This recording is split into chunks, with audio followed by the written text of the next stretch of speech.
যায়। কিয়ামতের ময়দানে ওই বিভীষিকাময় সময়ে মুসিবতের কালে মানুষগুলো পাগল হয়ে বিশ্বনবীকে খুঁজতে আরম্ভ করবে। সবাই মিলে বিশ্বনবীর কাছে যেয়ে বলবে, ইয়া রাহমাতাল লিল আলামিন, দেখেন আমাদের কি অবস্থা, সূর্যের আলোতে ঘেমে হয়রান, আজকে কেউ সুপারিশ করতে পারবে না। সব নবীরা অপারগতা স্বীকার করেছে, তারা বলেছে আপনি ছাড়া কেউ নাকি আল্লাহর সামনে দাঁড়াতে পারবেন না, আপনি একটু সুপারিশ করেন।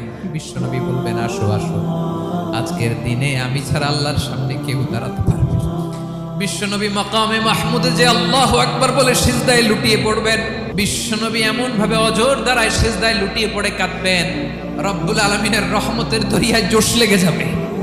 রব্বুল আলামিন এই দৃশ্য থেকে সহ্য করতে পারবেন না। রব্বুল আলামিন বলবেন, ইয়া মুহাম্মদ ইরফা রাসাক, ও নবী আপনি মাথা তোলেন, যা চাবেন তাই দেব, ওয়াশফা তুশাফা, যার জন্য সুপারিশ করবেন তার সুপারিশ কবুল